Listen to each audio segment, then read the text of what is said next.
o a la luz de la eternidad, la luz de la verdad no se apaga. La Iglesia de Dios presenta su programa espiritual, Enseñanzas del Dios de Israel, para que la llama eterna de la verdad sea encendida en nuestros corazones al escuchar el pregón del profeta que dice: tierra, tierra, tierra, oye palabra de Jehová.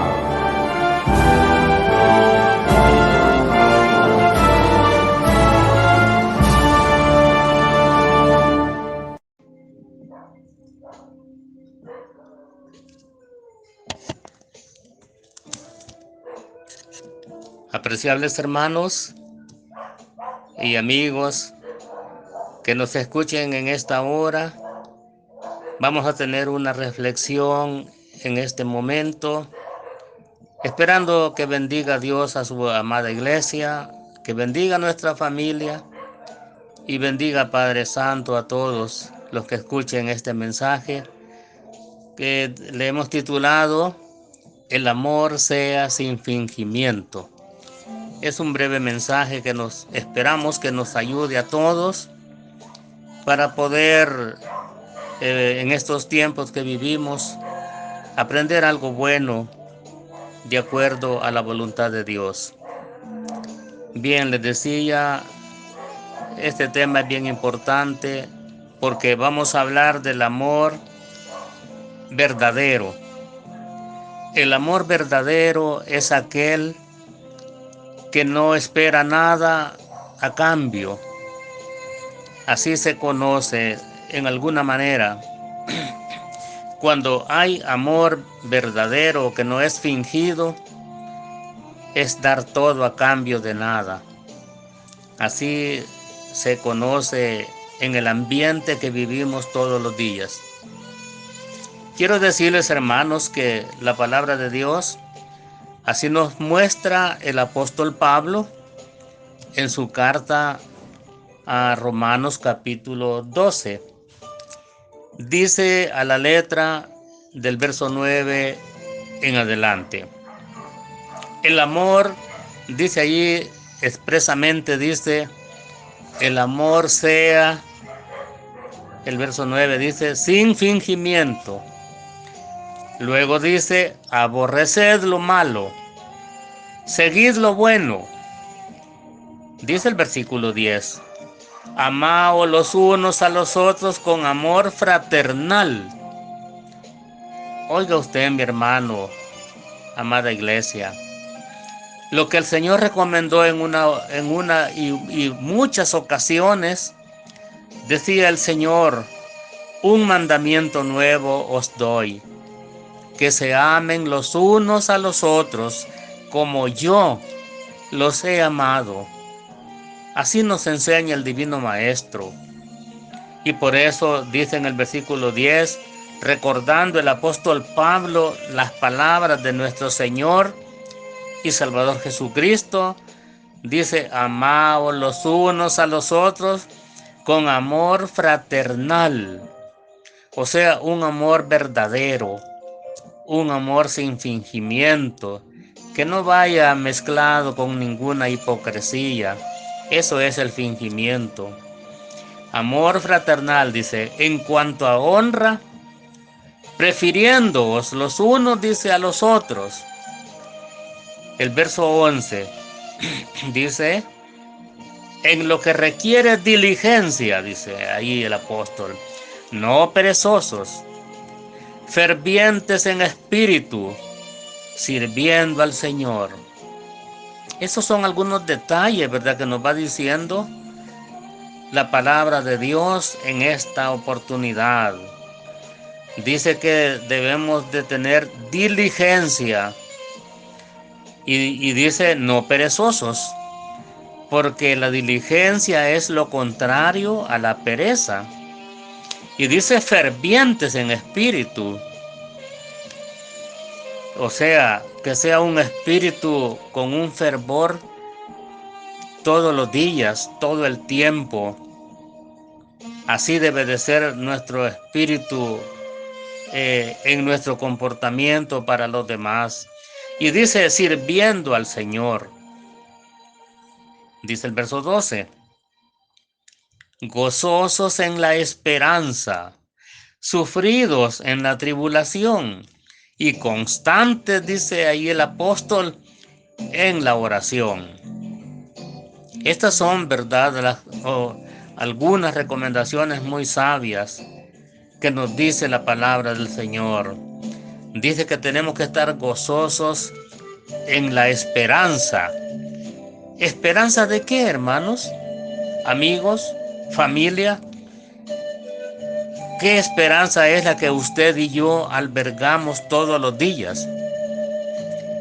Pues porque dice el apóstol, gozosos en la esperanza. Lo dice así la palabra del Señor porque tenemos una esperanza segura de la promesa de Dios.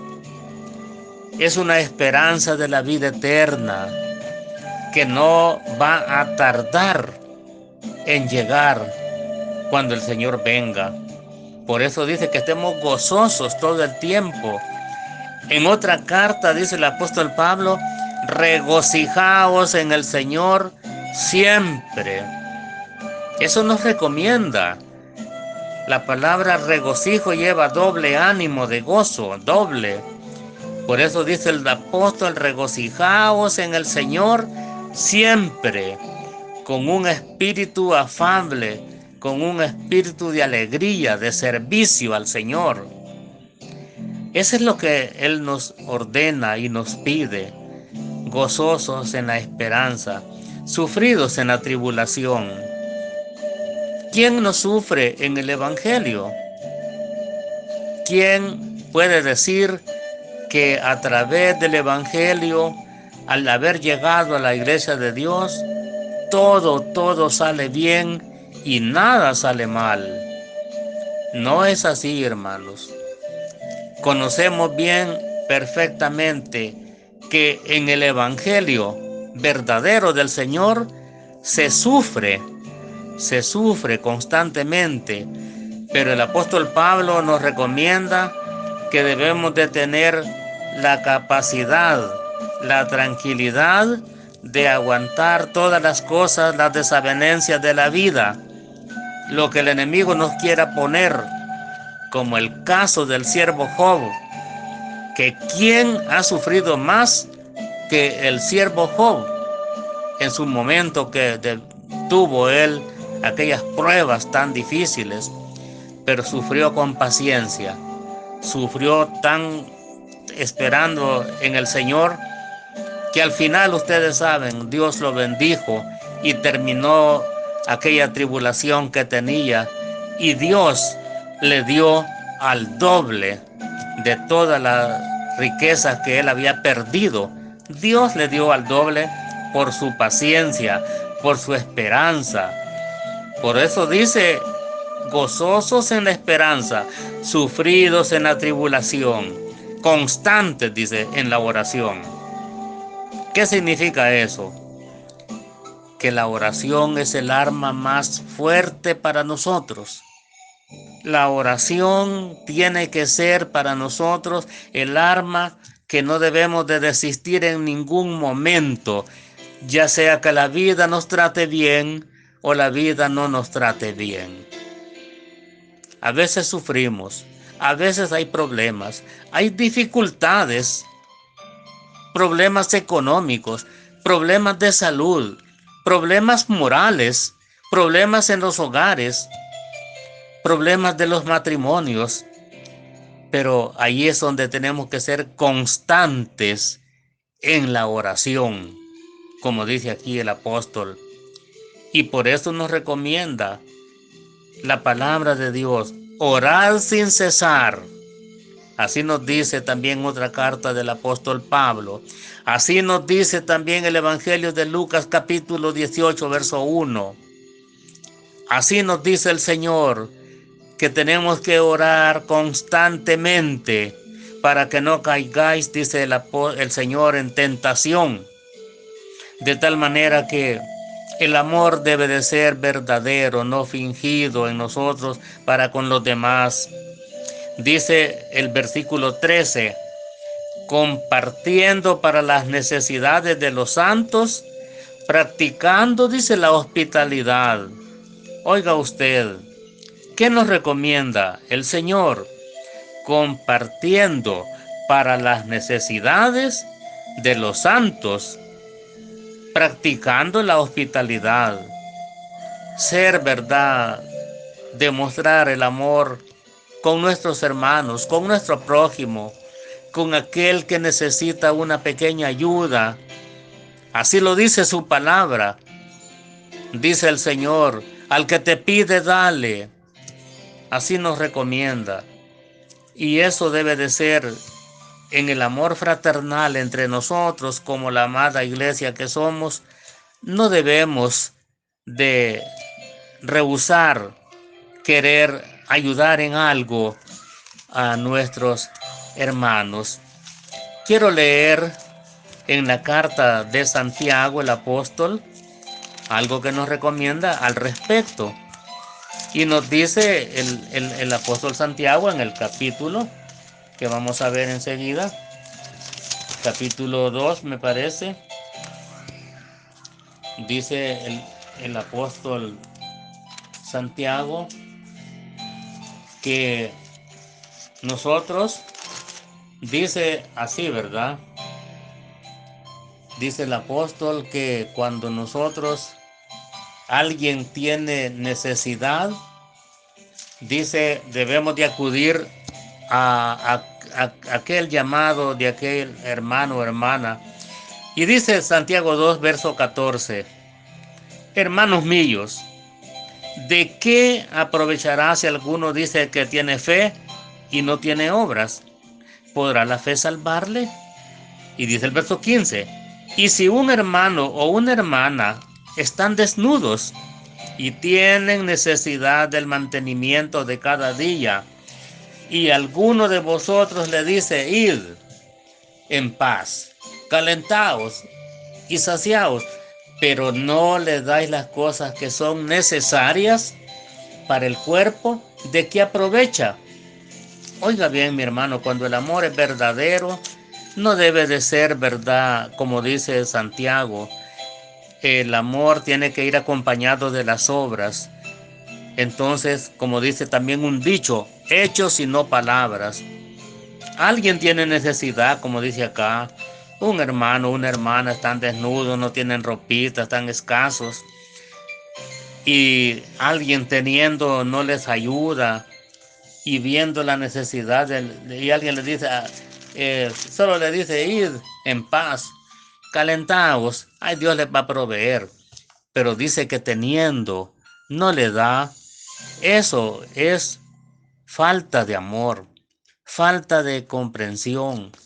Y el Señor nos manda que nos amemos los unos a los otros.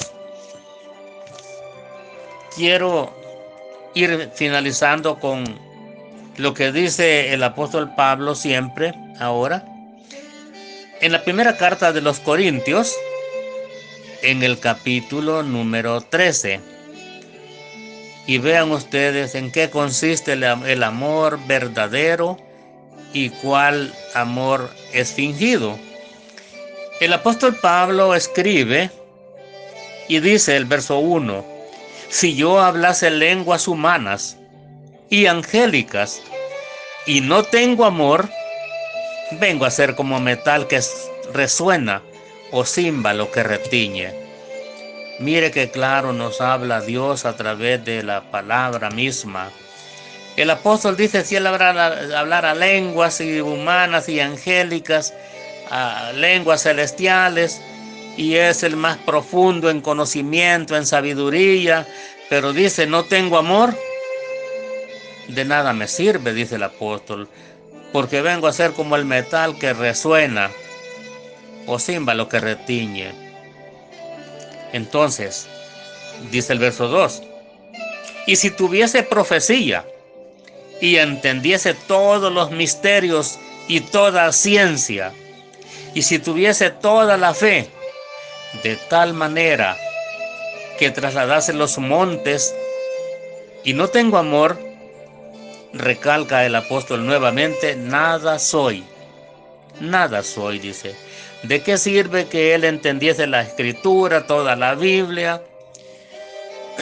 En otras palabras, nos está diciendo también a nosotros, a través de este pasaje, ¿de qué sirve que alguien conozca la escritura desde el Génesis hasta el Apocalipsis? Conoce un entendimiento grande que Dios le ha dado, pero no practica el amor hacia los demás. Eso está diciendo. Y no tengo amor, dice, nada soy. Categóricamente, el apóstol dice, de nada sirve todo eso. Lo ideal, lo importante, hermanos míos, es que el amor se demuestre con hechos y no palabras, como les mencionaba hace un momento. Ese es el verdadero amor. Sufrir uno por los demás, hacer el sufrimiento ajeno, hacer lo nuestro y hacer lo que esté a nuestro alcance por aquellos diferentes necesidades. Dice el verso 3: y si repartiese todos mis bienes para dar de comer a los pobres, y si entregase mi cuerpo para ser quemado, y vuelve a decir el apóstol, y no tengo amor, de nada me sirve. De nada me sirve, dice el apóstol, si repartiera todos sus bienes. Fíjense que a veces practicar la caridad, la generosidad con las personas es bueno. Pero fíjense que a veces es necesario que nosotros veamos cómo hacerlo, cuándo y dónde debemos de practicar ese amor. Porque si usted le regala sus bienes a una gente y son millones de personas, solo va a suplir la necesidad de unos pocos, pero los demás siempre estarán sufriendo. Y la palabra de Dios también nos dice, el Señor, nuestro Maestro, nos enseña en una de sus partes que él predicaba en aquellos tiempos, y dice el Señor que la felicidad del hombre, dice, no consiste en los bienes que posee. No es esa la felicidad. Tener dinero bastante o repartirlo a unos pocos, tampoco. Porque dijo el Maestro también algo bien cierto. Dijo el Señor, pobres siempre van a haber, pobres siempre van a tener. A mí, dijo, no me van a tener todo el tiempo, dijo, y pobres siempre van a haber. Ahora bien, ¿verdad? Demostrar el amor con los demás es solidarizarse con las dificultades que tengan nuestros hermanos, nuestra familia, y tratar la manera de ayudar en algo para que se cumpla aquel mandato que dice el Señor. Cuando se demuestra el verdadero amor, dice el Señor, es mejor dar que recibir. Haciendo uso de esas palabras, cuando uno da, hermanos míos, se siente una satisfacción de que le dio a una persona que lo necesitaba, y aquella persona se siente tan agradecida que le clama a Dios por aquel favor que recibió o por aquella persona que le hizo el favor. De tal manera que de eso se trata. Eso es lo bueno, esa es la ley, dice el Señor, esa es la ley. Dice el verso 4, el amor, dice, es sufrido. El amor, dice, es benigno. El amor no tiene envidia. El amor no es jactancioso. No se envanece. Mire cuántas cualidades tiene el verdadero amor. Repito, el amor es sufrido. Es benigno. Es sufrido, pero es bueno. El amor, dice, no tiene envidia. El amor no es jactancioso, ni se envanece. Eso es el verdadero amor que nos muestra el Señor. Y dice allí, ¿verdad? El verso 5, el amor verdadero, dice, no hace nada indebido. No busca lo suyo. No se irrita. No guarda rencor. Dice el verso 6, no se goza de la injusticia, mas se goza de la verdad. Este es el amor verdadero. Y finalizo con esto, amados hermanos. Finalizo con el versículo 7.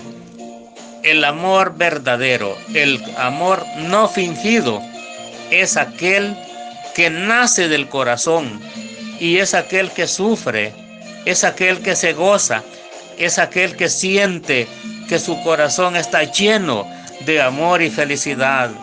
Y dice el verso 7, el amor, dice, verdadero, todo lo sufre, todo lo cree, todo lo espera y todo lo soporta.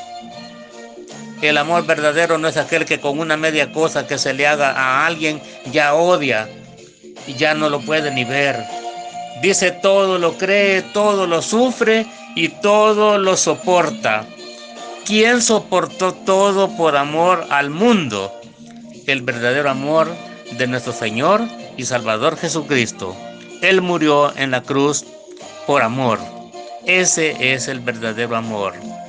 Paz, amados hermanos.